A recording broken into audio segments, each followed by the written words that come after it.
Hi, everyone. Good evening. I'm Debbie Schwartz, founder of Rhodes College, and I'm here tonight with Brad Schiller, founder, CEO, co-founder, CEO of Prompt.com. I am just going to highlight Brad and myself so that you can see us amongst the sea of everybody else who's joining tonight. There we go. Okay, so more people are going to continue to join, but it's a little over 8 o'clock and we're just going to get started, and I'll start with some housekeeping first. Let me make sure. Okay. Let me make sure that I have everybody, coming in from the waiting room. Oh no, here we are. Okay. So if you've joined before, you know that we do these as meetings because it's just nice, even as things are opening up with the end of COVID. It's nice to see people's faces as we do virtual events. We also are okay if you want to raise your hand and ask a question as opposed to putting it into the chat, but also feel free to put any questions into the chat. And we did, but it just is right now. If you can keep yourself muted, so I'm gonna mute as long as you can, unless you want to ask us a question. And we did ask in the registration for the event if anybody had an essay that they wanted us to use to review. We actually had one person send it in, but then they kind of took it back, which is okay. I'm just opening it up again, and I know it's a little early in the season. Maybe your student doesn't have an essay yet, but if they do, even in a draft form, and you want to still send it in, feel free to shoot me an email right now at debbie@rhodescollege.com, or even shoot it to Brad at prompt.com.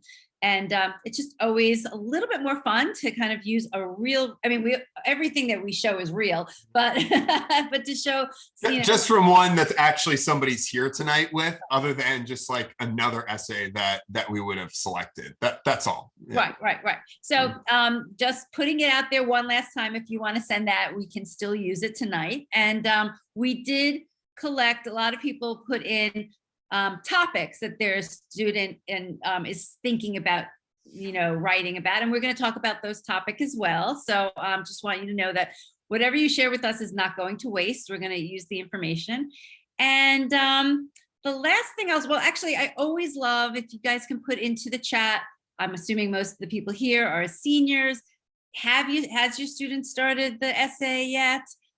Where are you in the process? Maybe they're just thinking about it. I'm sure you're still working on college lists. Maybe this is the major summer activity, which I'm sure it is if you have a senior. Yeah. Also, I like, on a scale of 1 to 10, how concerned are you about essays? So 10 being the most concerned, 1 being not concerned at all. A lot of 10s. Ooh, a lot of 10s. All of a sudden, a lot of 10s. Yep. Awesome. Well, that makes sense because people are here tonight. So that's right. Why we're I saw somebody said still brainstorming. It is perfectly fine. Yeah. Well, actually, that's the perfect opportunity to be joining this evening, because that means you're not wasting a lot of time doing stuff that's not going to yield results or return. Somebody put in a 10.5. It's a little intense. I was expecting maybe a 100 or something, Yeah. But Debbie, you have any other housekeeping stuff, or? Yeah, 2 other quick things. Yeah. The way we've structured the sessions is, Brad, we have a ton of good information to share. Brad's going to share. We'll talk about, some of the essay topics people have sent in. We do have a sample essay that Brad's going to go through.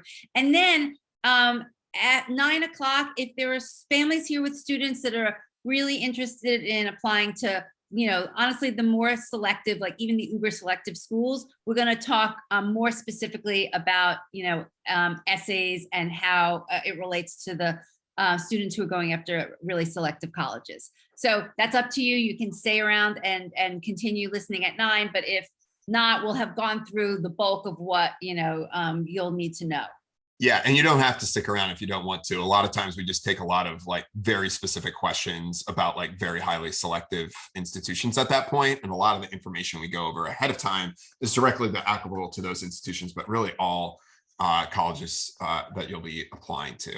All right, so I think that's, yeah, you have another one. Okay. No, I forgot we haven't done number 2 yet. Yes, this is recorded, but stick around. But if you want to watch it later, we'll send the recording. And the last thing is, and you're going to get an email about this pretty soon, and we're going to mention it, but I am really being honest. We've worked with Prompt for several years, but we've worked with them tonight to offer you guys the best prices on any services that Prompt has. And it is, we have a special going till Sunday, but tonight is extra special. So just putting it out there, there is no pressure, but I just want people to know if you're ever thinking about it, this is the best pricing that's going to be available, and it's going to be available tonight. I mean, if you go on, and I'll put the link now, it's probably there now, and it will be available. Yeah, it is. Yeah, it's prompt.com/road to college. So the and we'll talk a little bit more about that kind of as we go. But we actually supported hundreds of Road to College families last year. A lot of success with that, which we'll talk a little bit more about. But we offer small group essay boot camps and one-on-one coaching just for, let's say, the common application personal statement essay, or for every essay that you need to write across all of your schools or just a few schools. And we'll talk more about that as we go. But I'm going to go ahead and share my screen. We're going to roll through a bunch of content and that sort of thing. Please drop into the chat or into, yeah, I guess it's into the chat. Any questions that you may have along the way.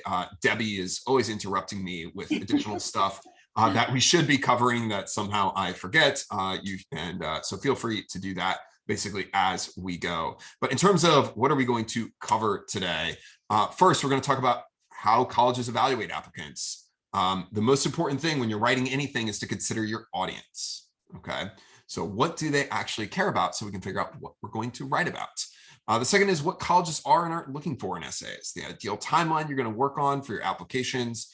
We're going to do an intro to our essay coaching, plus this tonight only discount, which I think in some cases it's like there's one option that's like $50 and $100, $200 extra off. Highly recommend taking advantage of that if you're considering this all. And then live feedback on an essay that somebody is now sending in, as I see from the chat. So we will do that. And we'll get to the deep dive on highly selective colleges. So just a really quick brief on us, and you can take a look at some information at prompt.com/road to college during the session if you want to. But last year we coached 6,000 students one-on-one on their college application essays, okay, including hundreds of Road to College families. We'll talk more about the success that we have there. But generally speaking, one thing to keep in mind is that when we work with students, 3 in 4 students that we work with get into one or more of their reach colleges. So those are highly selective schools, or schools where they have the applicants have an academic profile below that of the average admitted student. So that's like an unheard of result, and you'll start seeing why we have such good success there as we go, because as we start learning about what colleges are actually looking for in applications, and then how do you actually write about those things, that's what we're going to be talking about right now. Okay. All right. So what do admissions officers actually care about? All right. Well, in short parlance, what they care about is that your student will succeed in college and after they graduate. Okay. So the entire admissions application process is really about identifying potential. Okay. The potential that your student will do well in college. In other words, get pretty good grades, graduate college, contribute to the community in some way in college. Those are measures of success, right? Obviously, colleges want you to graduate because that means you pay tuition for at least 4 years, right? And that matters to them. But it also matters in terms of their graduation rates affect their US News rankings and many other things like that. And they also want students to do well after they graduate, because students that do well have a very positive impression of that college. So they tell their friends, they tell their friends' kids, tell everybody that to go to that college, right? Which reflects well on that college. And then, you know, if they happen to make some money, they can donate money back to the college, and that also helps the college. So these are all the things that the colleges actually care about, right? They want to know by reading the application that there's a very high probability that your student will be successful in college and after they graduate. That's what they're looking for. Now, in terms of how do they evaluate that, okay? There's a few things that they take into consideration. So first, they take into consideration this like academic score, which we'll spend a little bit of time on, but basically they have an algorithm where they're taking like your grades, the strength of curriculum you've taken, your test scores, you know, which may be if you're taking the SAT or ACT, those get included. If you're applying test optional, they don't, but it might be AP scores if you're an IB program. And then they also consider context, okay, such as like the high school that you attended and how students from that high school may have done at that college that you're applying to in the past, okay? So that's on the academic side. And then we have the personal score, which is basically everything that's non-admissions related. This is where essays come in, okay? This is the activities that you've done and how you write about those activities, right? The essays, which is like what you've done and how you write about it. So content really matters, but also how you're writing about your content really matters. Recommendations, maybe if you have an interview, that's there. And then there's other priorities, which we're not really going to focus too much on today, because they're things that you really can't affect too much at this point. But one of them is like demonstrated interest. So, hey, you actually want to attend the school. So if they let you into the school, you're going to attend. That matters to a lot of schools. It might matter for like family income, whether or not, so if you're going to pay full tuition or you need a discount or that sort of thing, some schools take that into consideration, some don't. First generation students, geography, legacies, athletes, there's so many other considerations, but those are things that are less likely for you to affect at this time. And even academics are less likely for you to affect at this point if you're a rising senior. So what really matters and what are the things that you can really have a significant impact on right now is the personal score, because it's also the most amorphous. It's the hardest to actually explain to you know, the reader of your application, right? There's no like hard stats, right, on the personal score. And so how does this broadly work? Okay, so the easiest way to look at this is there's two scores, right? The academic score and the personal score. Basically, colleges have what we call an academic bar, okay? And what that means is that as long as you have a certain academic profile that's above the academic bar, that means that college believes that you have the academic capabilities to succeed at that college, okay? So once you're above the bar, you're in good shape, all right? If you're way above the bar, you're in better shape, but the key is to be above that bar. All right. Then there's also the personal score and the personal bar, right? These are all the non-academic side of things that we just talked about. And if you're below the personal bar, you're probably not getting admitted. It's very rare, and very few people, as we'll see in a second, are actually below the personal bar. But the higher you are kind of above that personal bar, the higher your admissions chances are, as we'll see in a minute, right? So this is like relatively simple concept or framing, but this is the simplest way to look at admissions. Now, different colleges have different complexities in the admissions process, but most of them you can boil down to this, right? Academics and non-academics, all right? So how do both of these kind of come into play? Okay, so the key with academics is, and a lot of people don't really realize this, is that what it really comes down to is that strong academics is not enough, because there are far more academically qualified applicants at most schools than they actually have spots to attend those schools. That doesn't just go for the highly selective institutions. That goes for the vast majority of institutions, okay? And the reason for that is, roughly speaking, at any college that you apply to, 4 in 5 of the applicants are considered above the academic bar. In other words, that college believes they're academically capable of doing the work at that college. Okay, this goes for Harvard, MIT, Stanford, it goes for UPenn, it goes for Michigan, it goes for you know, all of the schools. Okay, Texas A&M, Texas Tech, Virginia Tech, it goes for all of them. This is a good rule of thumb. Okay, and this is actually what the data from admissions officers show. Okay, and so why is this? Why is this the case? And it's because there's a lot of information out there. So when you're putting your school lists together of where you're applying, you're generally thinking about it from an academic point of view, right? You're looking at what courses you've taken, what grades you've gotten, what test scores maybe you have.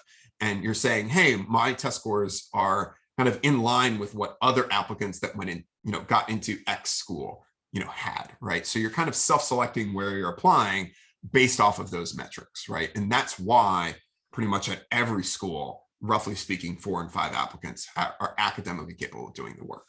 Now, about half of those, right, so 2 and 5 applicants have strong academics, okay?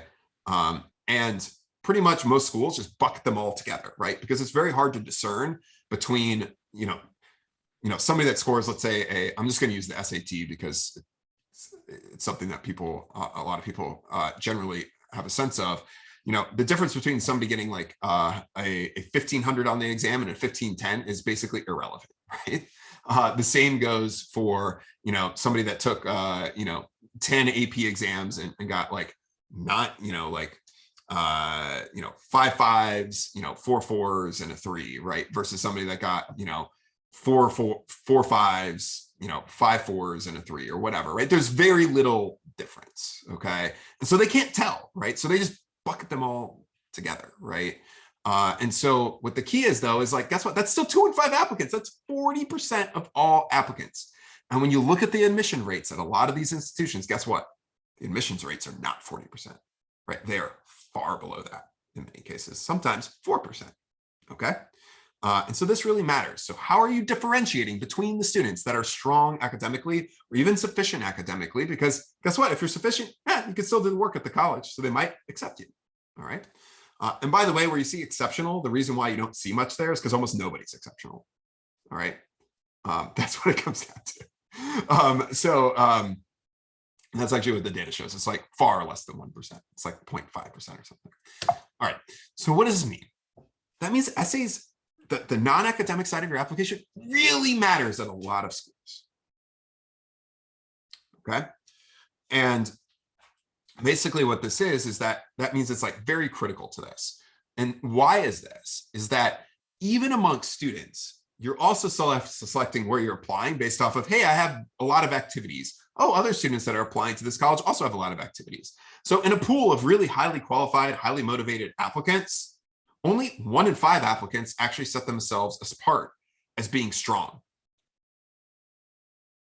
So in a pool of sometimes very highly motivated applicants or applicants with relatively similar activity type profile or extracurricular profiles, 1 in 5 have figured out a way to set themselves apart. And we're going to talk about how to do that in a little bit. But this is really important because guess what? Having strong academics compared to sufficient academics can increase your admissions chances by 3x, but having strong non-academics increases your admissions chances 10x. Okay, and this is what the actual data is from Harvard, which the only reason why we know this is because there's currently a Supreme Court case associated with Harvard, and I went through literally thousands of court case documents to distill all of this down and really understand the entire dynamics of those admissions processes at highly selective institutions. And I've read a lot and talked to a lot of admissions officers at all of the other institutions as well, many other institutions. And this is really what it boils down to, right? And by the way, it's sometimes really hard to know if you actually have strong academics or not when you're applying to a given school, just because of the, it's not like a lot of these schools release, a lot of that information, right? You can sometimes get a decent sense of it by looking at, what are the typical test scores of admitted students? Like what is the top quartile of admitted students? But the GPA, a lot of times that they might publish, the average GPA of an admitted student is like 3.9 or 4.1. It's like, well, what's the measure, right? It's hard to know and compare a student at your high school versus the rest of the high schools. And so it's very difficult to tell like whether or not you would have a strong academic profile in many cases. So what does this mean? We're going to talk about when essays matter and when they don't really quick. This should be really helpful in terms of framing how you think about, hey, how much time do you want to invest in essays? Do you want essay, to get essay coaching or support, that sort of thing? And basically what it boils down to is essays really matter if you're applying to highly selective colleges. So think of admissions rates, 15% and below, okay? Essays really matter for selective colleges, 15 to 50% admission rates, where your academics are just sufficient but not strong compared to other applicants. And as I said, it's sometimes really hard to know, where are you? Okay. And then large colleges where you're applying to highly desirable programs, such as like a computer science program or an engineering program, or you're applying to like highly desirable out-of-state destinations, right? So University of North Carolina, Chapel Hill is a good example of this. It could be University of Michigan for engineering, University of Washington for computer science, right? If you look at the academic profiles of the students that are accepted to some of these programs, they tend to be much higher than the general population at the school, because there's a limited, it's almost like you're applying to that specific program and not to the school itself in many cases, right? Because they're taking a certain number of applicants.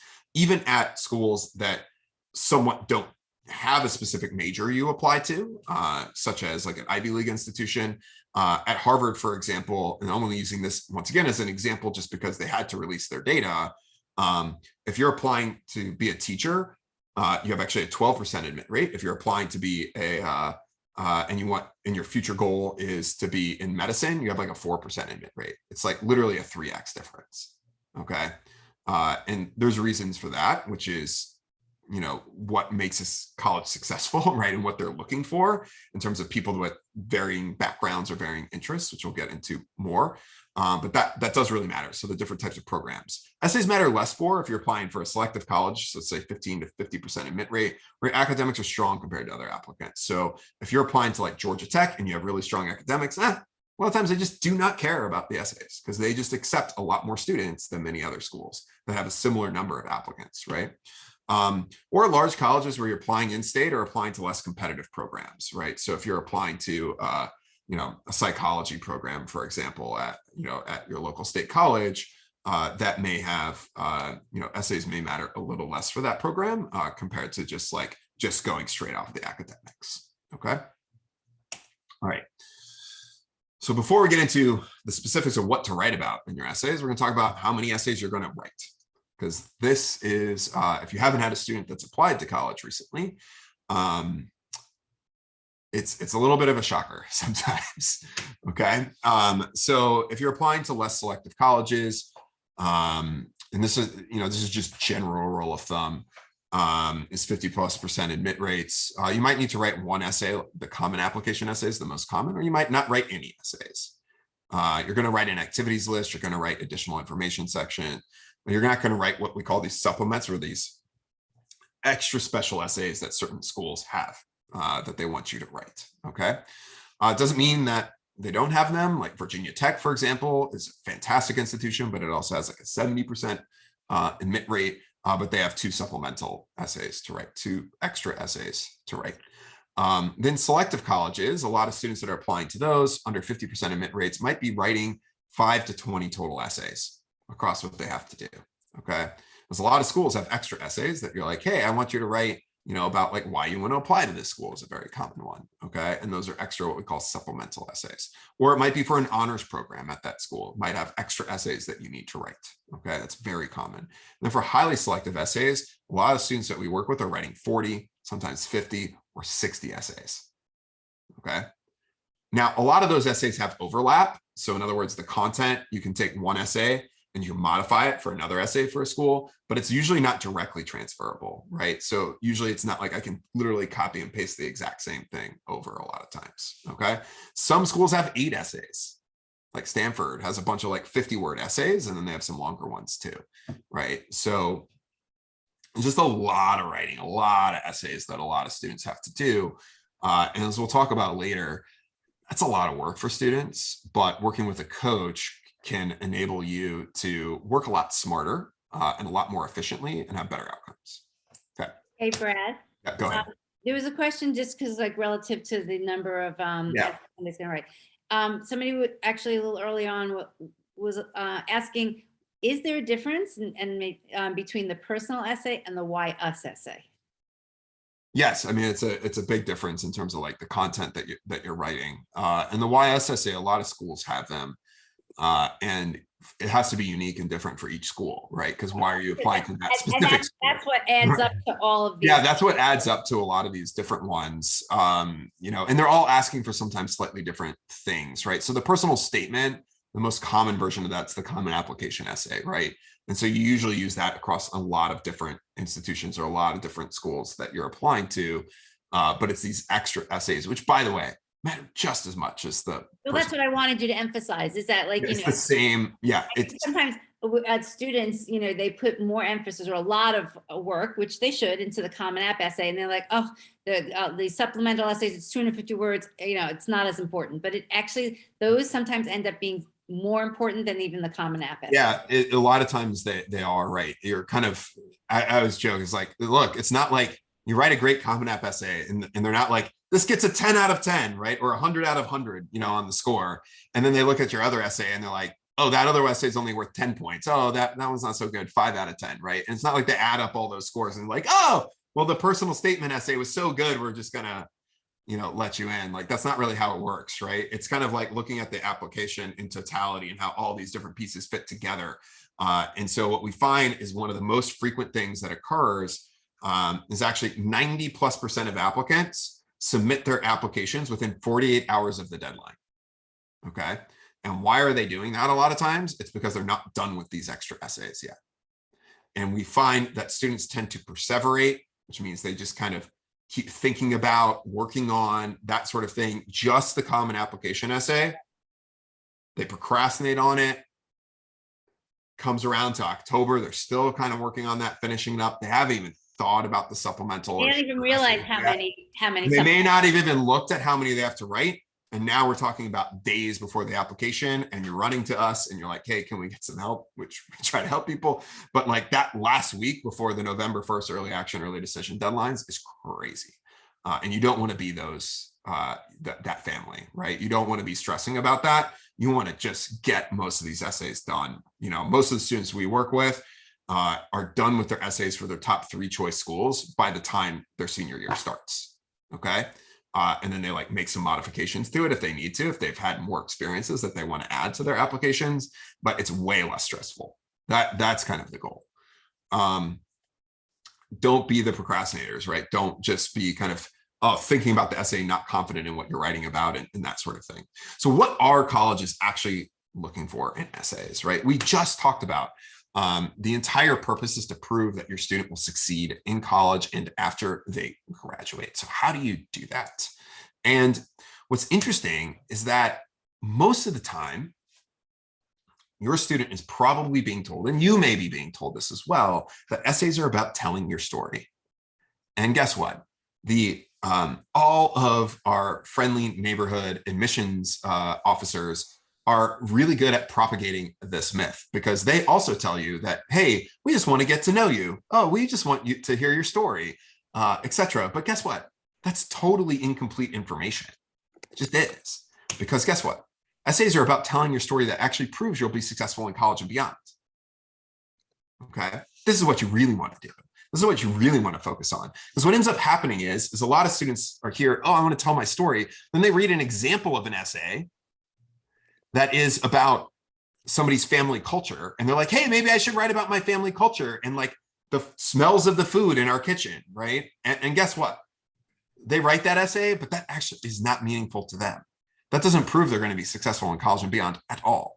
And then the admissions officer is reading this and it's just like, not another essay about the foods, smells of food in the kitchen, right? That's cooking, right?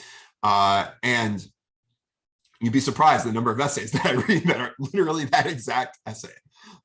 Because, you see an example of an essay online, students are like, hey, this was a successful essay, and they don't pick out the things that actually made that essay successful, which are the things that actually prove the students will be successful in college and beyond. They pick out the beautiful language, these like vivid scenes, that sort of thing. That's what they're picking out. They're picking out the storytelling, or what they think is the storytelling, and not the stuff that actually is what the college admissions officers are looking for.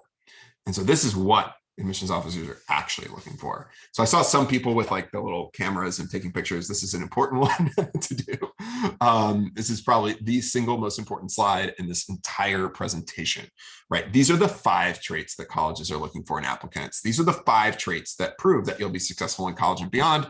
And why do these 5 traits matter? Well, if you think about when you might be looking for a job, or people that are looking for jobs, or you're hiring people or whatever, these are the exact same traits that you're also looking for, right? Because you're looking for people that have had experiences in the past that have exhibited these traits, that therefore identify that you are likely to have these traits or exhibit these traits in the future and therefore succeed, right? That's what it comes down to. So let's talk about these. So the first is drive, and this is the single most important one, which is basically students that whenever they're placed in a difficult or a challenging situation, they're going to succeed. And not only are they just like, they're not just like passively sitting by, right? They're not doing that. What they're doing is they're going through difficult situations. They're taking actions that are bettering their situation, and they're coming out a better person as a result of it, okay? Schools love driven students. And the reason why they love driven students is because these students are going to encounter challenging situations in college, and they don't want those kids to drop out, right? They want them to keep pushing and succeed and graduate, right? Number one. And number two is they're going to have challenging situations in life too, right? So they want those like really gritty, perseverant students. A lot of admissions officers talk about grit, right? It's the same thing as drive, really driven students. When I was talking to the dean of admissions from MIT, Stu Schmill, a number of years ago, we were talking about the 5 traits. And one of the things that always stood out to me when we're talking about these is like, you know what?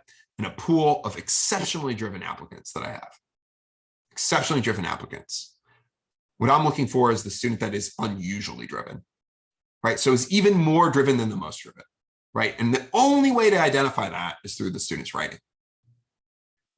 Really, ultimately, unless they're like the world chess champion, right? Like, or something like that, right? Which most students are not, right? Where they have like some crazy big award where like, yeah, that was so successful. Like, yeah, they probably have all of these traits, because you can't get that far without being exceptionally driven, right? Those are the types of things. But your writing and what you have done or what the student has done can really identify and show these traits. And drive is a really important one. I only bring up MIT because I went to MIT, so and now I run a writing company. Makes a lot of sense, right? Doesn't make any sense at all, but enough for story for a different day.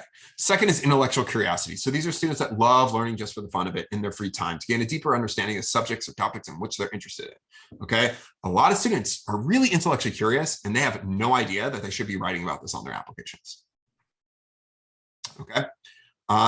Not only that, the students actually, what's super interesting is a lot of times when I'm talking with students, they don't even realize that they're intellectually curious. They have no idea, because it's just normal for them to be learning about certain things or engaging with their friends about certain topics. Or in some cases, like students I've worked with in the past have literally been building like rockets, right? Or robotics, right? Or, are writing, like doing a lot of writing or engaging in research or all sorts of different things, right? And they don't realize that they shouldn't even be writing about some of these things. But colleges love intellectually curious students. They love it so much that at Stanford, for example, they have a supplemental essay that they have that's literally about intellectual curiosity. At Emory University, their personal score that they have when they score applicants is actually called intellectual curiosity. It's not called the personal score, right? This is why it really matters. Students that are intellectually curious are going to obviously succeed in college, right? They're going to just continue learning, and they're going to succeed in life, right? Being a lifelong learner is really important.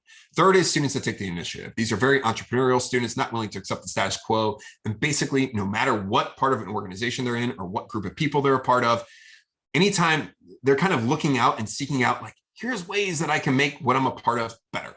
And not only are they identifying those things, they're actually acting on making it better.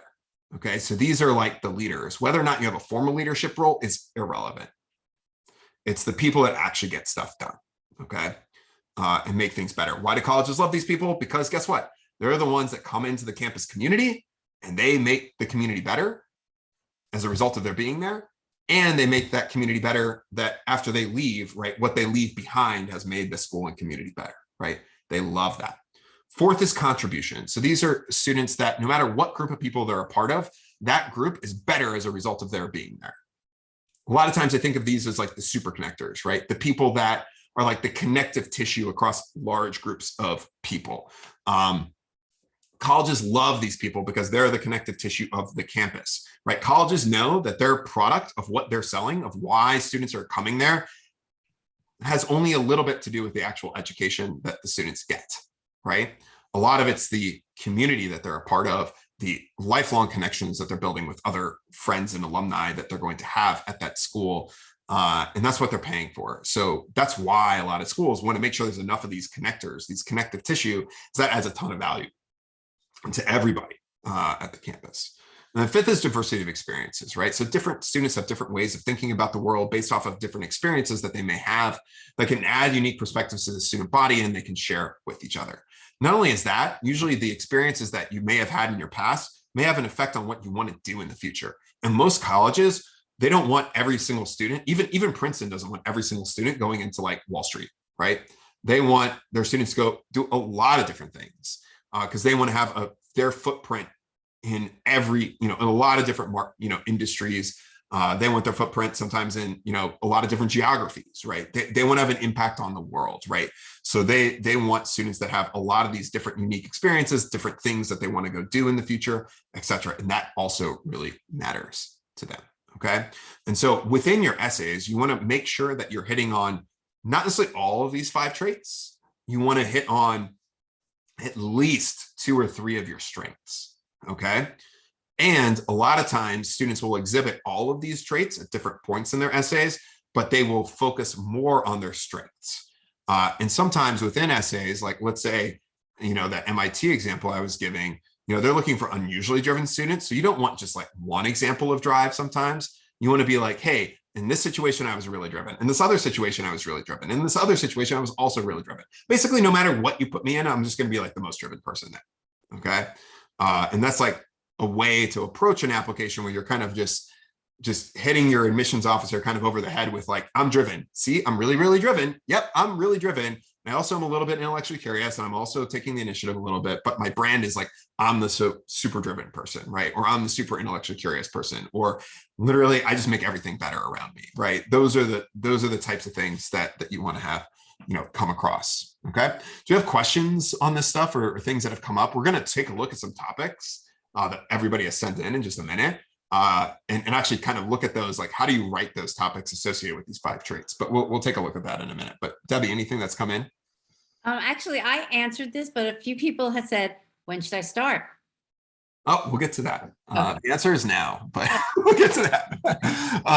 One of the things that I'll just highlight is what this means is when we talk about these 5 traits, and we'll see this when we actually take a look at the topics, there's actually no such thing as a bad topic for an essay, provided it relates to one or more of these 5 traits. Now, there's definitely things that are a little bit more difficult to write about than others, okay? And actually, somebody did ask, Brad, what happens if there are 1 or 2 traits that are difficult to comment on in my essay? Is that okay? Oh yeah, that's totally fine, right? And sometimes it's like, you can kind of see it in the essay, but it's not explicit, right? It's like implicit within the essay, and it's totally fine. Like you really want to focus on your 2 to 3 strengths, not just in one essay, but across your entire application, right?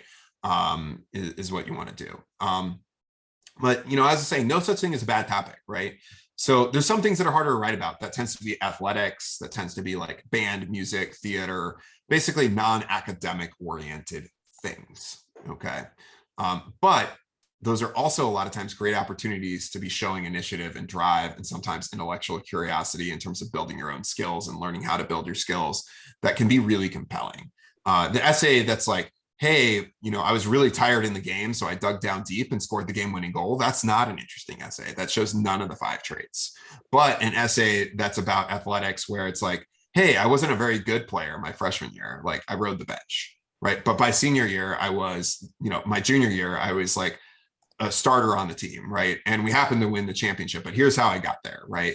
I, spent a lot of time, hours outside of practice improving my skills. Like I watch videos on YouTube of like Lionel Messi and Cristiano Ronaldo, like, and their different moves. I learned their different moves. I practiced their moves. And it just so happened to be at the single most important moment of the entire season. I broke out one of those moves and it worked. And I scored the game-winning goal, and we won the championship, right? Now, all of a sudden, that essay is about drive, that essay is about intellectual curiosity, and the scoring of the game-winning goal to win the championship shows the result of all the hard work that the person put in, right? Completely different essay, okay? But a lot of people might tell you, don't write about athletics. But then again, that was a great essay about athletics, okay? So once again, it's really not, there's a bad topic to write about as long as it You just need to relate to one or more of the 5 traits. The other thing that I'm just going to highlight, because a lot of students really struggle with this, is what do we just learn, right? It's about the 5 traits. It's about your content. So in other words, what that means is that your content, the clarity with which you write, and the readability that of your writing are critical. And the creativity and the beauty of your prose are not. So when we find that if you take a student and you have your student even look at an example of an essay, and you're saying, hey, here's a college admissions essay that worked. Why did it work? What they'll say is, oh, look at that like great metaphor that it had at the beginning of the essay. Or look at that beautiful language or prose that was written. And guess what? The audience does not care about that at all. Okay. Is it nice to have that because it's more fun to read? Yeah, sure. Why not? But at the end of the day, zero impact on the on like these different 5 traits, right? And so that's really important. And what happens is a lot of times when students try to write with metaphors and try to write in this different way that they think is helpful, their clarity of their writing and the readability really suffer. So the admissions officer is reading the essay, and at the beginning of the essay, they're like, I don't understand how any of this is relevant. And once they think that, they're kind of done. Okay, because an admissions officer is spending 8 minutes per application reading that application. Okay, and they're reading a lot of applications per day. So once they'll read the rest of the essay. And I do this too. Like I'll look at the beginning of the essay and I'm like, oh no, I don't want to read the rest of this essay. I really just don't want to read it. This is going to be terrible. And then like I get towards the end of the essay, I'm like, oh, there's actually something kind of interesting here. But my mind has kind of gone blank on the rest of the essay, and I have to go back and kind of reread it. And like, I have to figure out how to solve the essay in terms of like, what is the student even trying to say? Don't let your admissions officer have to figure that out. That's bad. Because most admissions officers aren't going to put that time in, right, to figure that out, right? You need to be extremely clear, have very high readability, makes it very easy to read. And we can talk more about that in detail, but probably don't have time today. And then the content is what really matters, right? That's the stuff that's going to prove that your experiences in the past basically will signal experiences in the future. We talked about this a little bit before, but every single essay you write is important. Every piece of the application is important, including the activities list, which, by the way, every single admissions officer says reading activities lists are terrible because nobody knows how to write the actual, you have 150 characters to explain what you did, right, in the activity, okay? Guess what? There's good ways to do that. And then there's the ways pretty much everybody does it. And so you can actually have a significant, substantial advantage by just doing a good job there. Right? And so, it's really all these different pieces of the application kind of being put together that prove that you'll be successful is really important. Okay, so do you have any questions, or we're going to talk about a little bit about some topics now, and then we're going to talk about the ideal timeline for how you should be working on this. And then we're going to get into our essay coaching, then we'll dive into an example essay. Okay. Debbie, was there anything else that came up? I'm sorry, I was answering a question, so I don't know if you answered this about, are there real hardcore topics to avoid, or is it really just in general. And there was actually a question a little earlier about also, writing about mental health. Yeah, mental health. So anything that has to do with like mental health, or sometimes it could be like eating disorders or those types of things can be really challenging to write about. And the reason for that is, think about what colleges are looking for. They're looking for students that are going to be successful in college and beyond. And anything that you're including basically in your application that signals you it may be at risk of being successful in college and beyond can be a negative on the application. Now, I've seen a lot of essays that are also still really good on those topics, right? But those are generally where, hey, you have had kind of some, anxiety or depression or that sort of thing, and you've kind of found your way through that and resulted, came out like, have dramatically like taken actions to improve like your personal situation, such that a college will look at this and be like, wow, this student's really been through something. And like, because they've been through this challenging situation, they're going to be more likely to succeed in the future. Okay. But that tends to be very difficult for a student to write about in a way that the colleges will actually be like, come out of that and be like, yeah, 100% the student is ready to rock at my college, right? And so that tends to be challenging. And I know a lot of students that have, have gone through these sorts of things, want to write about it because they feel like, hey, this is I'm supposed to tell my story, right? Or the story that matters most to me. But once again, what do we learn, right? They want a story that's going to prove you'll be successful in college and beyond, right? That's really ultimately what they're looking for. If you want some catharsis, in writing about that, write your own kind of personal essay and share it with your friends or yourself or that sort of thing. Don't send it to the college, right? But it's still a really good exercise for a lot of students that are going through or been through those types of situations. Okay. But do you have any thing to share about if students are applying to like art schools? Do art schools tend to have the same type of essays, same number of essays? Yeah. Usually there's extra writing that the student needs to do a lot of times, depending on the school, because you're writing like an artist statement. And an artist statement is really about who you are as an artist. That's the easiest way to think about that.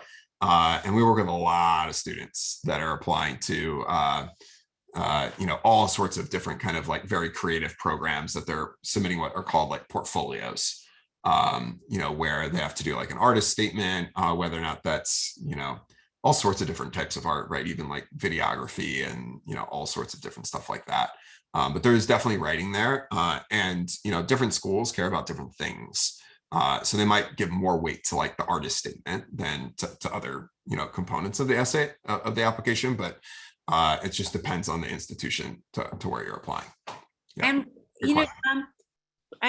there was like 2 years ago an essay instituted because of COVID, right? Like it was. Yeah, at this point, relatively few people are now writing that. And it's really not just about COVID. It's about like, hey, you or your family have been through some like very difficult situations. Sometimes it's natural disasters or that sort of thing. And you want to make the admissions committee aware of it. But I have not seen we have significantly and substantially fewer students writing that as back in, whereas like the majority of students were writing that back in like, 2020 to 2021, essentially. Okay, and one more question. Well, this is a good one, and then we go on to the. Cool, let's do it. Someone said, I feel the topics shown are all about overcoming something. I know a lot of people feel that way, like, you have to share that you've overcome something, insurmountable, and that's why, you've got a story to share. But so this person is asking, can the student show their personality by writing about what's important to them, such as I hated by, I think they missed up a word here, but something about, I hated my trip to France because the food was dumbed down by Americans. Do you think that that's still as powerful, or maybe there's a different way of expressing that? Yeah. So the reason why, you'll see something that's like overcoming a challenge or overcoming a difficult situation is because what they're truly trying to get at is like personal growth. Okay. So like, what actions have you taken when you are in a more challenging type situation that have, led to potentially a different or better result than if you had not taken those actions, right? And that doesn't even necessarily need to be like, hey, I really had to overcome something, right? It could be, okay, like I set forth to, to build something, or like, do something within an organization that, to make it better, or that sort of thing, right? Those are all challenges, right? All things that you actually had to take action on, right? And do something. And those tend to be really, where I would, tend to focus, if you're writing about like, in this example, which is, hey, I went to France and I was not happy because like the food was a bit dumbed down. Okay, well, how does that relate to then what you're doing in life, right? Or like, how did that change who you were? Like, did you come back and you were just like, oh, this is so frustrating, so I'm going to like actually like learn to be a legit French chef, right? Like, is that like an inciting incident for like, you were so upset that you just like became like a French chef, right? That's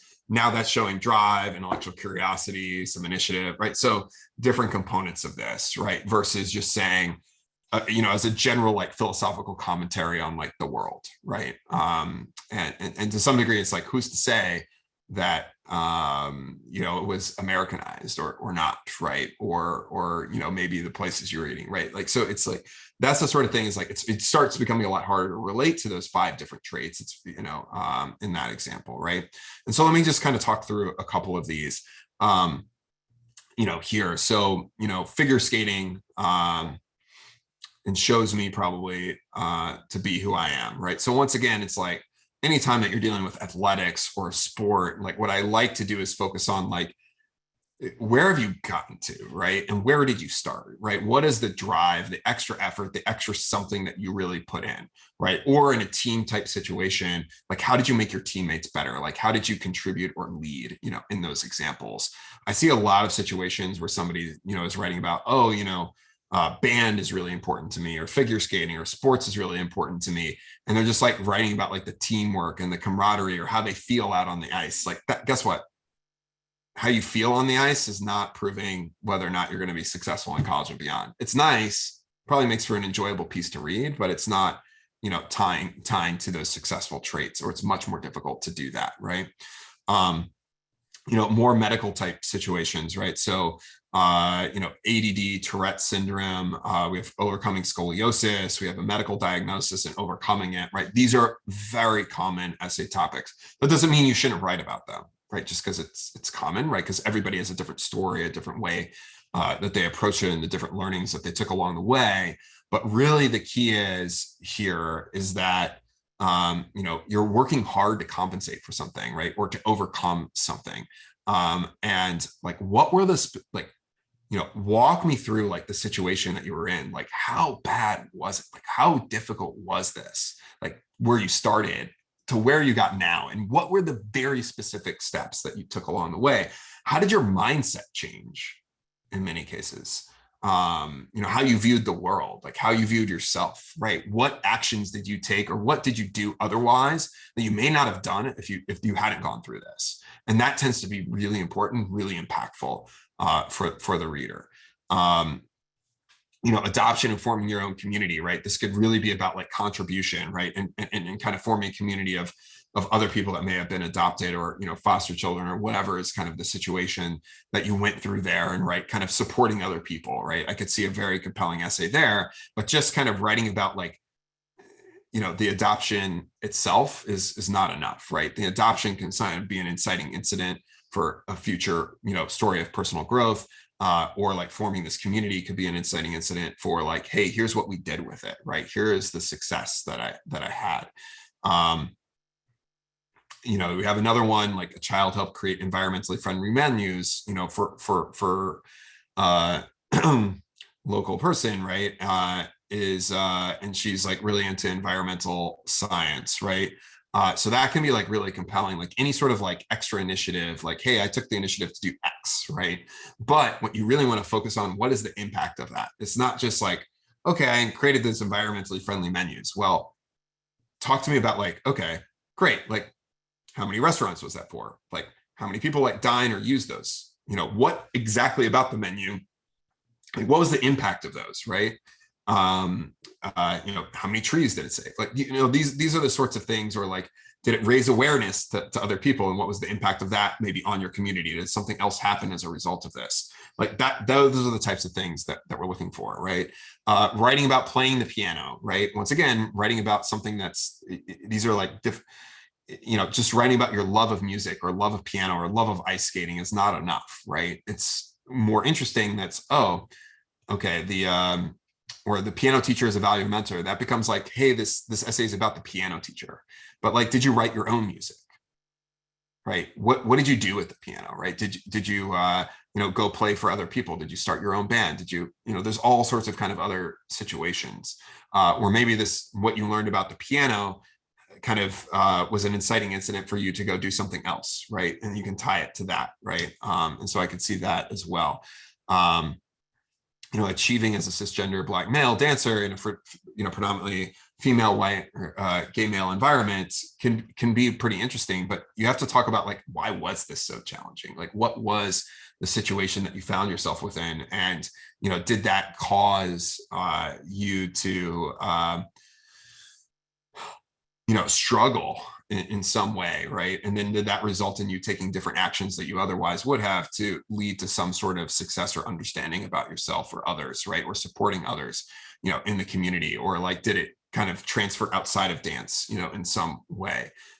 So, and you have to be very careful with that topic just in general, because it can be a little bit tricky writing about it, but it's really, once again, like, how do you relate to the 5 traits, right? How do you relate it to one or more of the 5 traits? It's really important. Okay, so what's the timeline for working on your essays? Right now, really important to plan your content. Okay, so your students are about to embark on probably the single most valuable summer of their lives. Okay, because over the next few months, they have an opportunity to dramatically improve the content of their applications by just putting some effort in. Okay, sometimes it doesn't even have to be much effort, maybe 5-10 hours a week, right? And this does not even have to do with writing your applications, but rather it's like doing things, taking the initiative, doing things that are going to make for really good content on your applications. Okay, this could be like, what we call like a passion project. Hey, like I really want to learn about X, or I want to engage in Y community, or I really want to become like, start my own blog, or I want to make, my own robot, or, whatever it is. Like there's so many things you could do, but that really matters. And so usually when we start with students, we're identifying and planning their content. What is all the content that you should be writing about in your applications, and how do you make it stronger? So the first time that we meet with the student, we talk about, okay, here's the content you're going to do. Here's some gaps in your content. And like, here's some things you could go do, or like, let's brainstorm or work through some ideas together on what can you do this summer? What can you do to actually strengthen your content? And this is really important, right? So doing this now, getting started now really matters. Then it's starting your common application essay, which is the most, almost every student's going to be writing this. It's the most common essay that gets written. A lot of times we start this kind of whenever the student's ready to start. A lot of students are starting it this month, others starting in July, some wait till August, because they're like, hey, I'm doing this project or this content, and I want to make sure I have enough time to, have done it enough to write about it. Okay. Well, what's really important is to complete your application for your top choice college in July or August. So like as soon as those supplemental essays or the shorter essays are released, because you want to do this before school starts. And ideally, you want to do your applications for your top 3 choice schools before school starts. Because once you're done with that, your top 3 choice schools, a lot of those essays translate relatively well over to the other schools that you need to do and write. Okay. And so that tends to be really valuable. So you're way less stressed going into the school year, and you're really done with most of your like either early action or early decision applications. Okay. So we find like the top 3 schools tends to be the most important, and most important to ideally get done by the time you start school, or just soon, like within the first week or 2 of starting school. And then basically we always work application by application. Okay. Because once you're done with one, then you start transferring that content over into other applications and kind of matching it up. And our coach just kind of help with that process and train students on how to do that. But our entire goal is to get students done early, and we're really quite good at that. Because our students are, tend to be done before the vast majority of them tend to be done with their top 3 choice schools by the time they start their senior year. And we see a lot of students that come to us in September or October, and they're like, hey, I've kind of started working on my essay, or I've thought about this, or I know I'm waiting till the last minute. And then they come to us and they're like, please, can you help us get this stuff done? And they're doing all the work in October, when they also have exams and they also have all the activities that they're supposed to be doing. And it becomes just a lot more stressful and a lot more difficult for the students. Way better to just get it done now or get started now.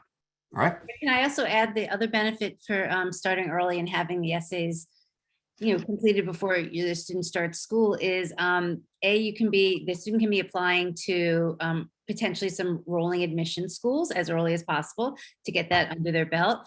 They can be applying to, early action schools there are a few that even have early action of October 15th. So, the earlier your student can apply, they start to get their responses or results back. And then you kind of know what direction you're going, whether or not things, things worked out, they got in maybe to some of these early schools and they don't need to do anything more, or maybe they didn't. And now, they have to jump to, plan B, but at least, you have that time, and you have a little advantage by applying early. Yeah, for sure. We always highly recommend any early action schools, which basically is non-binding. In other words, you'll just find out if you got in, but you don't have to attend that institution. Whereas early decision it's binding and you have to attend the school if you're accepted to it. All right, so let's talk a little about our coaching. Then we can get into some questions. We can look at the essay example. We can talk about highly selective admissions. We can use kind of the time, however people want to focus on it. But in terms of our coaching, like our goal, right? We want you to work smarter, not harder.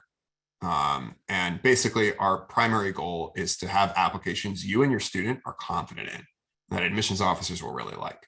The worst thing that you can have is you send off the application and you're just like, and it's kind of the last minute and you realize that there was an essay that you needed to write 2 hours before the deadline and you're just like scrambling for it. We see this happen pretty frequently for students that we don't work with.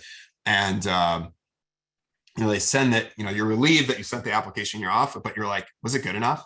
Is it really my best effort? You don't want to have that situation, because you don't want to be left wondering, like, did I not get in because I didn't put the effort in?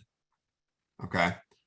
You want to be really confident that what you're submitting is your best work and that you feel really good about it. You also want to make sure you're done well in advance of the deadlines. And then also, like, essays are really stressful. Applications are really stressful. If you haven't been through this with a student yet, there's a lot of fighting that happens. You might be providing a lot of feedback, or being asked to provide feedback on essays. And then when you provide the feedback, your student kind of scoffs at it. The whole goal here is like, we guide the student through the entire application process. Okay. And make sure that they're actually nudging them along the way to get them done. So we're the ones nagging, you're not the ones nagging, and they're creating the timeline with us, and we're keeping them beholden to that timeline. We're like, hey, you agreed to this date, where is it? Okay. And stuff like that, which tends to work really well. As I was mentioning before, so we're actually the top rated college application and essay coaching company globally. You can find some reviews on Trustpilot. It's also on our website. 3 and 4 students we work with get into 1 or more of their reach colleges. 98% of students we work with get into 1+ reach or target colleges. This is quite good because we have zero control over where students are applying, right? We aren't like, hey, don't apply to this school. Like, if you want to apply there, great, go ahead. Right? That's our philosophy. We get many acceptances to every school every single year. We have over 250 high schools actually recommend our essay coaching services, including their counselors. And if you do some research on this, we're half the price or less of comparable options. The main reason for that is, we work with like 6,000 students a year, right? And we have a technology platform that enables this process to be way more efficient for both your student and our coaches that we're working with. And so that's how we're able to do this. And then for students eligible for free and reduced lunch, we have free resources like boot camps and reviews that we give out, that sort of thing as well. In terms of who are our coaches, we always get this question. You're actually more likely to be accepted to every single college in the United States than to be accepted as one of our writing coaches. Okay. And that's because we accept 2% of the thousands of applicants that we get every year, and they go through a very rigorous training and evaluation process. Okay, this is basically how we work with students.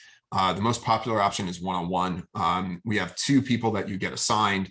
One is an application advisor. This person is responsible for keeping you on track, making sure you're meeting your deadlines, finishing your applications well in advance of deadlines. And then a writing coach that helps the student plan their content and write, basically revise their writing for every application, right? And give feedback on all the writing. We also have small group essay boot camps. Roughly speaking, like 5 times as many students use our one-on-one coaching as the small group boot camps. But the small group boot camps are a really good option for students that might not be applying to as selective of schools, or where their essays may not be as important for them. In terms of, we have 2 options for coaching. One is personal statement only. So this is the common application essay, apply Texas essay, or some other personal statement like the coalition app essay. You can do a boot camp, which is great for if you're applying to less selective schools or where essays just tend to matter less. But most students use our one-on-one coaching, which is just unlimited support. So when we say unlimited, we mean unlimited. We do have a plan for here's what we want you to do, but if you need more than that, we just give it. You request more, or our coach says you need more, we just do it. This is a great option for students who have need a strong essay or want a strong essay, but don't have to write a lot of supplements. Okay, a lot of those extra essays that we talked about. And the typical student that we work with gets their personal statement essay, common app essay done within 2 weeks of starting, within less than 8 hours of their own effort, and they receive 4 to 5 hours of one-on-one coaching during that time, which is like video-based calls or written feedback. And students that start with this, you can always upgrade to like complete application essay coaching, which we'll talk about in a second, or you can purchase additional like individual reviews of essays or drafts kind of as needed. So we have some families that do that, like, hey, I bought the one-on-one coaching and then I just need one review of like a YS essay. And so that's a really good option. We have an extra $50 discount on this tonight only. This is the absolute lowest price you're going to get this year, okay, for this. So I just want to be clear on that. Highly recommend doing this or buying this this evening if you get the chance. And then we also have complete application essay coaching. So planning, writing, revising, completing every single written component of every single application that you do. You can do 3 schools, 6 applications, or all of your applications.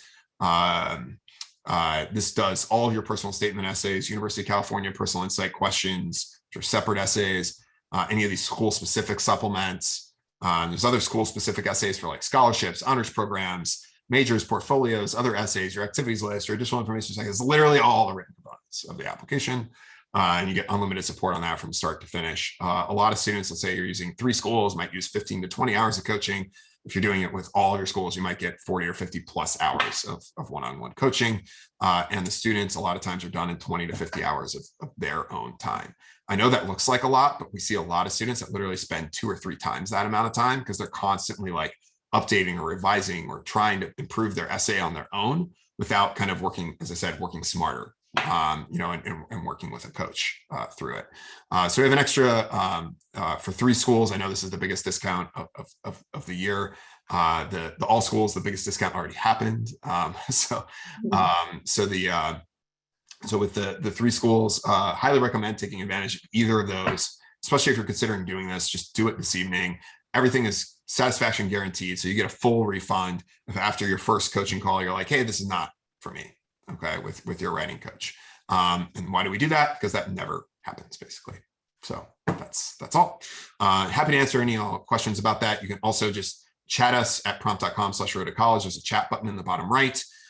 You can also just call us or schedule a time to chat with us, or you can email me directly at brad@prompt.com. That's BRAD@prompt.com. Okay. All right. Debbie, there might be some questions. We can also, which item do you want to do first? Let me ask this one question, and then let's jump to a sample essay.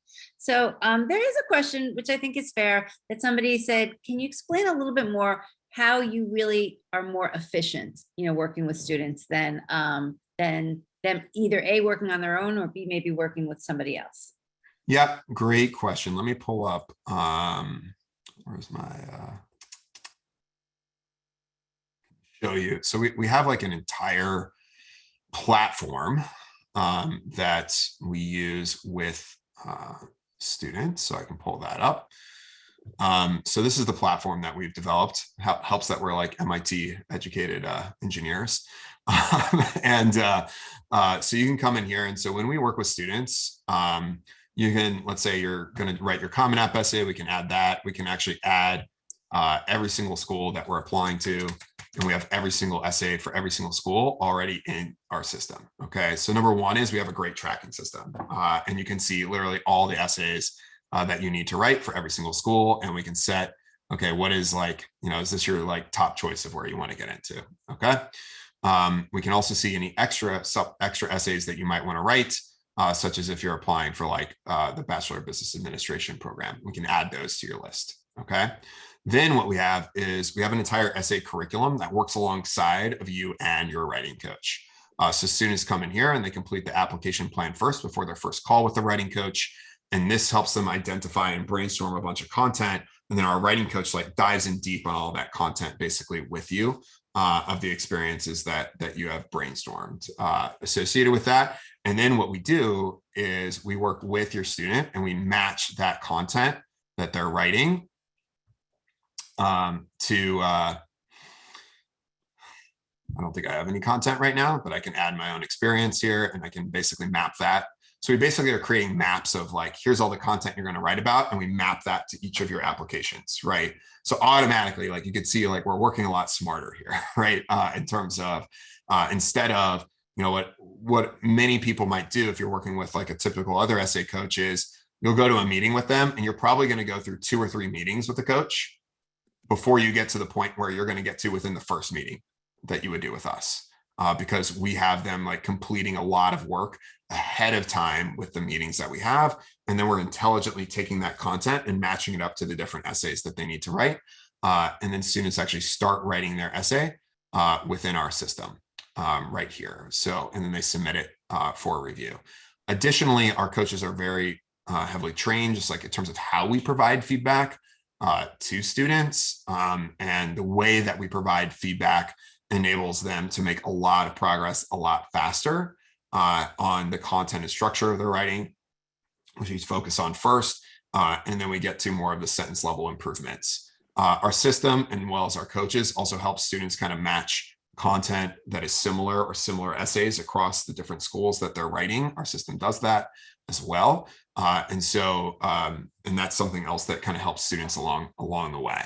But the main thing is that you're just working with, you're getting support along the way. So you're not like trying to like kind of take 50 different pieces of information across the internet to try to figure this stuff out yourself, right? You're getting somebody that knows exactly, you know, how to approach this and help your student basically through that process. Okay, that was really helpful. If we want to go through one essay kind of. Yeah, let's take a look at an essay. Do you actually have one up? Because I don't. Yeah. I sent you the okay. You sent me a Google link. Okay, is that in the chat or in my email? Oh, in the email. Do you want me to? Okay, I'll just pull it up. Okay, cool. Let me pull that up. All right, essay 1 challenge. So we'll take a look at this and we will rock this one. Okay, 1 second. Fantastic. Okay. Describe a non-academic challenge that you have overcome in the past 2 to 3 years. What did you do and what did you learn? Okay. I'm going to go ahead and read this out loud in the chat. Everybody should drop in. What did you learn? You know, what traits kind of are you seeing? What did you learn about the student? And then what I always like to ask is what didn't you learn that you wanted to learn about the student? Okay. I hiked up a steep mountain to an elevation of 12,444 feet, the sun beating down on me, carrying an 80-pound backpack while rocks slid out from under me in an attempt to make me trip. Our crew of 6 were completely alone in the wilderness for 10 days, and the closest help was miles away. In addition to the physical challenge of hiking a 70-mile trek through Philmont Scout Ranch, I overcame many smaller challenges. Combined these obstacles composed my ultimate mental and physical challenge. Before the trip started, our crew had to undergo extensive training to prepare for the upcoming trek. However, some things couldn't be prepared for, like the extreme altitude and group dynamics of being under stress together for a week. I was the youngest member on our crew and not as physically strong, so the older boys treated me like I wasn't as capable as them with our daily tasks. I was upset at first, but turned the situation around to prove to me that I was just as competent and skilled. I overcame these challenges by changing my mindset from negative to positive. Instead of thinking this is horrible, I'll never make it, I told myself I can't quit. I must look on the bright side, and remembered all the fun I was experiencing during this hike. I thought about the rose-red mountains view across Wilson Mesa, the adventure and the deer along the way. Wade Phillips, who donated Philmont Ranch, said nothing worthwhile was ever accomplished without this will to start and the enthusiasm to continue, and regardless of temporary obstacles, the persistence to complete. Coming home, I remembered his wise words and my sore feet, knowing that I have the strength to carry both a backpack and face any challenge. All right, so what traits did we see? What did we learn about this student? Let's drop that into the chat.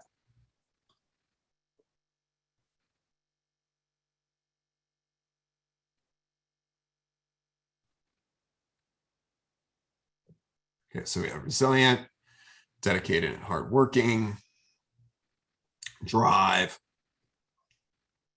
perseverance. Okay. So generally speaking, this student hasn't really proven much to me. Okay. And so I know that they went on this hike. A lot of students go on this hike. A lot of students complete this hike. Okay. This student has mentioned overcoming smaller challenges, these obstacles, ultimate physical and mental challenge. What specifically were the challenges? What were the things, right? So there's a couple things that were like jumped out, right? So group dynamics here and being under stress together for a week. Clearly there was some challenge situations there that the student needed to resolve or kind of prove their worth, but I don't know what happened. Like what very specifically happened? What specific actions did the student to take to make their situation better, right? To get these older boys, like treating them, or stronger boys, treating this person better, realizing that this person was going to succeed, right? Did they get lost, for example, along the way? And this kid got out their compass and figured out where they needed to go, or map, right? These sorts of things, could be like explaining, like, what were the actions that they took? Like, how did they actually get to this resolve, right? They say, hey, my mindset changed from negative to positive. What was your really negative mindset? How did it actually change to positive? What were the things, the actions or the thought processes that you went to get there? Okay. Just telling me that happened isn't proving anything to me. Additionally, there's like a couple of other things that we see. There's a lot of descriptive language here that, max 300 words. This is just like a lot of wasted words. Okay. I could probably, within one sentence, kind of sum up like, hey, I went on, it's like a 70-mile trek with an 80-pound backpack, at 12,000 foot altitude.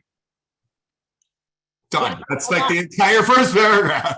Right? A lot of essays that we see get sent in spend too much time on just describing the situation, the scenery. Not to say you shouldn't kind of set some of that up. We got to do it really concisely. And by the way, that's one of the things that working with a writing coach is so valuable for, is most students, their entire careers in school have been really focused on adding words because they're like, oh, I've been told to write this 3-paragraph or 5-page essay or 3-page essay. And they're like, I've run out of things to think about, right? So they start adding extra sentences in to make it longer. And now all of a sudden with college admissions essays, you have to pack a ton of content and do very small amounts. Right. They have to actually think the opposite, because the more concise you are, the more space they have to share more about them. So they're actually just giving more information to admissions to know more about the student because they've been so concise in what they've written. Yeah. So like with this student, like I would probably say it's like, okay, we just talked about all the stuff you should maybe add, right? Where you're unclear. And the typical student would be like, well, I have no space to put that in here. Okay. And then you have to say, well, what would you cut? Or how can we make stuff more concise? Right. And then it's like a lot of what we're doing as writing coaches is training students on how they can actually make their writing more concise, right? How do you actually pick out the important pieces of information and then jam those together maybe into a single sentence, or like, 1 or 2 short sentences in many cases. Another situation here is like, okay, why is this quote here? That's a lot of words. Okay. Generally speaking, you should almost never use quotes in these essays, even though we see that fairly frequently, because it's just extra word count that's not about your own experiences or your own thoughts. Okay. It's kind of like, hey, I want to pull in somebody else that's smart to include in here. Unless there's like a phrase or something that like really had a profound impact on them, or a saying or something that somebody else said that really had a profound impact that then led to a bunch of actions that they took, it shouldn't be included. Okay. So you can just see here, like, as we walk through, like you could basically, whittle a lot of this down to like 1 or 2 sentences to set the scene, focus on what the very specifics of the challenge were, and then the specific actions that the student took to overcome those. Because right now I'm, you see some maybe resilience, maybe a little bit of drive, but like, I'm not getting that in droves, right? This person is like, maybe it's just like another, this would be somebody that, an admissions officer would say like reads flat, right? So in other words, like just the same as everybody else. Okay. Yeah. So, Brad, there was a question somebody asked earlier, about some specific schools, and schools like Middlebury, Connecticut College, Colby, who don't require supplemental essays. And because they don't require supplemental essays, does that mean that the admissions officers is placing more emphasis on the Common App essay? Yeah, that's a great question. And what were we just kind of talking about is like, so there's the academic side and the non-academic side, right? So that non-academics piece, which is made up of your essays, your additional information section, your activities list. Well, if there's only one essay and your activities list, right, naturally that essay kind of needs to say perhaps a bit more, right? Not say a bit more, but like it kind of gets a little bit more weight because there's just less words to talk about the same stuff. Okay. And in certain situations, right, as we talked about before, sometimes the academics or having strong academics can overcome just having like sufficient essays, right, or not as compelling essays, just because of the school that is being applied to and kind of the number of students applying and kind of what the different admissions rates are. But yes, like the easiest way to think about it is, oh, I've got one essay to write. Yep, that essay does really matter, for those institutions, especially some of the ones you're mentioning that can be in some cases a little bit more selective, so like some of these smaller liberal arts programs. There were also questions earlier about when colleges will have all their supplemental essays available. So, if they're not all available now, should students really be starting to write? Maybe kind of address that timing issue and when, all the schools will have their essays out there. Yeah, so some schools are starting to release them now, like UVA, I think it was like Vanderbilt. All the essays pretty much are released by August 1st, which is when the Common Application goes live. But we'll have, roughly speaking, like 50 to 100 schools before then. So over the coming weeks, you'll see a lot more of the supplemental essays getting released. Honestly, a lot of this doesn't matter like a lot to you, because you have to do your like Common Application essay first. And if you're applying for the University of California, we usually have you work on those essays second, those University of California personal insight questions, because after you write those essays, which are all 350 words in length, it makes the content that you're writing about there much more easily transferable over to other essays that you might be writing that are shorter on other applications. So we have like an entire kind of, based off of the types of schools you're applying to, like an entire strategy that we typically use with students that, kind of optimizes the amount of time and leads to the best quality of essays that they're going to produce. Question here. Oh, actually, Laura is asking, can you just go over those packages again briefly and what? Yeah, let me do that. I was getting in trouble with I left my presentation mode on and then like switched to something else, and like I literally just can't. I have to re-pull it back. So one second. I'm just I went to MIT, but somehow I'm like semi-technologically illiterate sometimes. And when you pull them up, could you also talk about do people work with the same writing coach? Yeah. Run into any issues with the writing coach, maybe just style wise, can they switch? Yeah. You work with one writing coach the whole way through. If for some reason you and your writing coach are like, you just don't feel like you get along all that well for one reason or the other, you can, just talk to us, and or if you're having any challenges, like we can switch writing coaches. That's something that we can do. On the front end, we try to match you with a writing coach that we feel will be a really good fit. So the first step in our process is that you meet with your application advisor, and we try to understand your goals, like what are you, types of programs you're applying to, the types of schools you're applying to, like when you want to get started, that sort of thing. And we use that information to basically assign you to a writing coach that we think that you'll work really well with. And our hit rate on doing that is extremely high, right? It's very rare that somebody asks to switch, but you can, right? If you do believe that's a challenge. We have over 100 writing coaches that work with students every year. And that's one of the other benefits that we have is that, our writing coaches support, this is their primary job in the fall. Okay. For many of them. Right. So it's not like they're, each coach is just working with like 2 students, right? It's, a lot of coaches are really putting in 10, 20, 40 hours a week, right? into writing coaching, across students that they're working with, which is really beneficial because that means that they've seen a lot more. Our writing coaches have worked with a lot more students, worked on a lot more essays, provided feedback on a lot more essays, and have had success, getting students into a lot of, top institutions.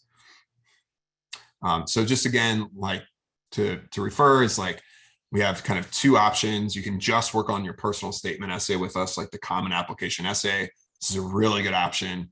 And we suggest, if you're, let's say it's like a Middlebury or that type of institution where you're like, hey, I think the essay is going to matter like a good amount. The one-on-one coaching program really makes a difference there. The small group essay bootcamp, where you're in a group of up to 8 students and you're discussing these different things, you're planning your writing, you're getting 2 rounds of written feedback on your drafts. That's also another good option, especially for students that want to just have like good, strong, solid essays and they feel like, hey, this is, you may want to spend a bit less. But that's also potentially, we have a lot of students that do that, but more students do the one-on-one coaching. And there was a question earlier about the one-on-one coaching. Does that include the brainstorming of what the? Oh yeah. It's from the beginning to the end of the process. The student doesn't have to come with. You could come with nothing, right? Well, you don't have to do anything right now, but before your meeting with your writing coach, you will complete an assignment. And that assignment usually takes an hour and a half to do within the platform, that application plan that we talked about. And that will make those conversations that you have with your coach just so much more powerful and better to getting to the place where you're starting your essay there. So usually the first call that you do with us is usually lasts about an hour and a half. And we go over and brainstorm all of your content. And if we still have time left over, we plan what you're going to write about for your common application essay. You write your first draft of that essay. You get written feedback on that draft of your essay, and your coach may recommend, or you may request to do a short video call with the coach to go over the feedback and start implementing it. And you implement that feedback. You submit it again, you get more written feedback, you revise it, you get more written feedback, you revise it. And by this time, you're usually about done with your essay. You submit it for what we call a final check, right? To make sure that it's all good and set and ready to go. So that's generally the process that we work for with students. And as I said, kind of across everything that they do, it's really about 8 hours of their time, maximum of about 2 weeks. Some students get it done much faster than that, like within a week. And you can always upgrade to getting complete application support if you want to, or you could purchase individual reviews within the platform. You can do that too. They're $99 each. But if you're going to think about doing the complete application support, we highly recommend just doing that now, because you're going to get a bigger discount now, because when you upgrade later, that discount may not exist. And if it's in September or October, that list price that you see first, which is like that $599 price in this case, is actually much higher. So we increase prices as we get closer to the deadlines. And actually, there was a question earlier. Somebody asked if my child really can't start until August, can I purchase it now yes. and start it later? Yeah, so and that goes for the small group boot camps or the one-on-one. Small group boot camps, we basically have multiple dates per month that we will send you a message about, and you can select a date, and if one of those doesn't work for you, we're always adding more dates, so you can always do that. And then for the one-on-one, we ask you when you want to start, okay? And then we line up your call with your application advisor. We go through all of that, and we work out your essay timeline. And sometimes some students start with, okay, let's start now, at least doing the brainstorming, so you can identify what else you could be doing over the summer, and then we're going to pick up and actually start your essay, writing your common application essay later. Some students do that as well. So it's really kind of up to you, and you'll be put in touch with your application advisor and have a conversation with them to plan this. Basically, as soon as you sign on with this, you'll get a link to sign on for a call with your application advisor soon after that. Okay, but if you're going to do this, I highly recommend just doing it now, right? And signing up to start now, because we can also like slot you in for your preferred kind of start date to get started with essays. A lot of students start at the beginning of August with us. So better to get that now, because we also have like limited amounts of sometimes numbers of students that could start each week. That's not a problem right now when you get signed on, but like if it's like, hey, let's say it's the end of July and you want to start the next week, sometimes it's a little bit more challenging. Obviously, we always try to accommodate, but the best thing to do is just to get started now if you can. And then the complete application support, we recommend if you're applying to like selective or highly selective institutions. So, this is like top 15 to 50, potentially on the rankings of US News, and you're applying to multiple of those. It's a really good choice. 3 schools, honestly, is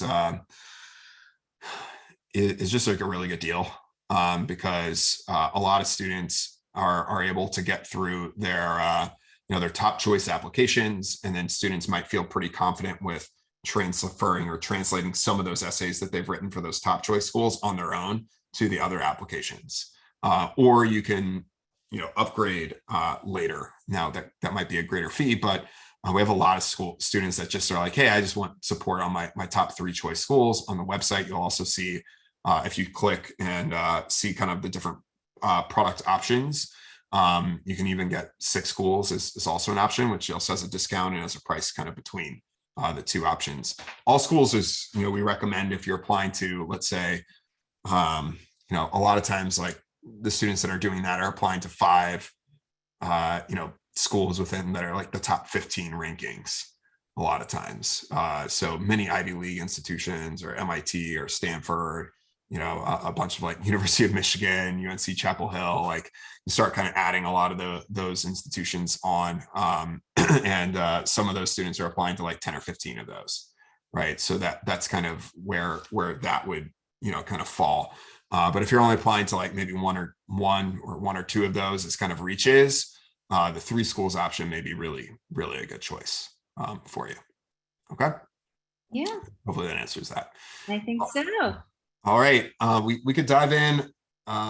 We've been at this for an hour and a half. The stuff on highly selective admissions, I think we've already touched on quite a bit. Yeah, I think you kind of Yeah, did. I mean, the other stuff we'd be looking at is just way more data and graphs Yeah. and charts, which are super interesting to me, but a little less relevant to everybody here. All it does is basically shows just how hard it is. It's a reiteration of what you said with maybe with a little bit more. Yeah, a lot more data. So I don't think that's necessary. But are there any kind of like final questions that we have? As I said, please take advantage of these discounts if you want to ahead of time, or at least like if you have other questions, book a call with us, send me an email at brad@prompt.com.